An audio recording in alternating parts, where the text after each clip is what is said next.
Hey YouTube, how's it going? It's Quentin here, and welcome to my HTML5 and CSS3 tutorial series reboot. In this series, we are going to learn how to create websites using HTML5 and CSS3, which, in case you guys didn't know, are the languages that websites are written in. Now, I'm going to be recording this series as if you, the viewer, has had no previous experience in HTML or CSS before. So if you are a complete beginner, then don't worry, you found the right series. You can continue watching from here and you'll do great. Okay? And if you guys do have a little bit of experience with HTML, then you could carry on watching just for some revision, or you could join in later on when we start talking about some more complicated stuff. So because this is a tutorial series reboot, I have to mention to you guys that I do have another HTML series on my channel at the moment, and I don't want you to confuse the two. Okay? The older one is gonna have a different thumbnail to this new series. So the older series will have a dark blue checkered thumbnail as the background, and the new series is going to have a flat light blue background on the thumbnail. Now the difference between the two series is that my old series was recorded on my old computer with an old mic and a smaller screen, so the quality of those tutorials are just really bad, and I really wanted to redo them to improve on the quality of the tutorials on my channel. Okay, so that's why I'm making a new series.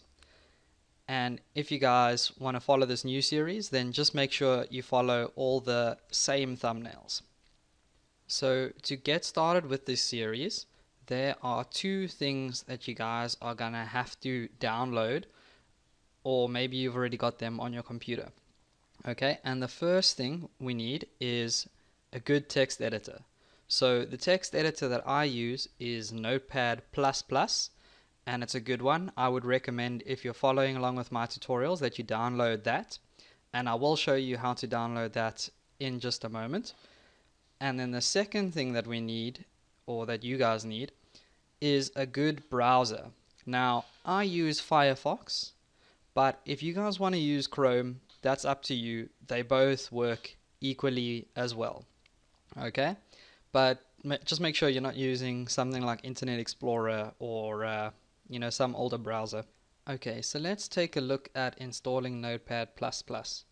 Now, what I'm going to do is just open up my browser, and I'm going to Google Notepad++.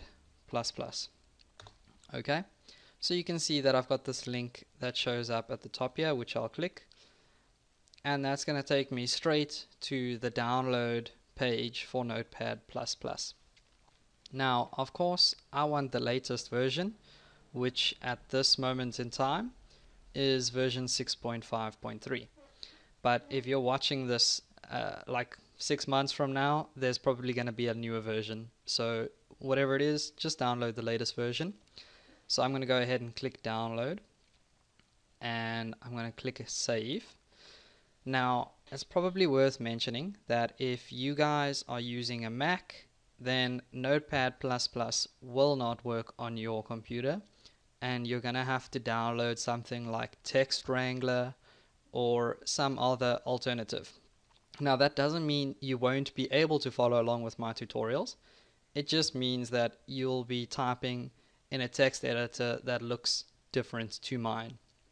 Okay, so I would go ahead and just Google a few other options and see what you can come up with, and go from there. Okay, so I'm going to go ahead and click install here. So yep, I'm going to save this and I'm going to run it. You guys probably weren't able to see that message that I just clicked on, by the way. It was like that Windows message. But anyways, okay, so please select a language. I'm English, so I'm just going to go ahead and click English. Next, And I mean, you guys pretty much know how to install a program, so we'll obviously read through all of this stuff. Just make sure that we don't sign our life away. Go ahead and click I agree. Destination folder, that's fine. And we'll go ahead and just leave everything as default. Go ahead and click next. And I want a desktop shortcut, so I'll go ahead and I'll tick that. Make sure that you're not installing any malware or anything. That's the most important or most irritating part about installing new software, which fortunately Notepad++ doesn't have any malware, so we're lucky.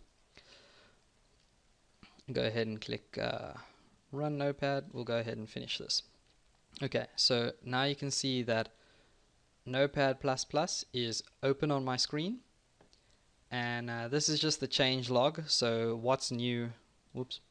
So this is just telling us what's new in this version, and we can go ahead and close that because there's nothing really interesting there for now. Okay, so now we can actually start writing our code, but I think I'm gonna save that for the next tutorial. So guys, get keen to learn how to write websites, and come back in the next tutorial where we'll actually start writing some code. And as always, don't forget to subscribe. Please feel free to leave a comment, give the video a thumbs up, or share the video. It's really going to help my channel grow. So thank you very much, and I'll see you guys next time.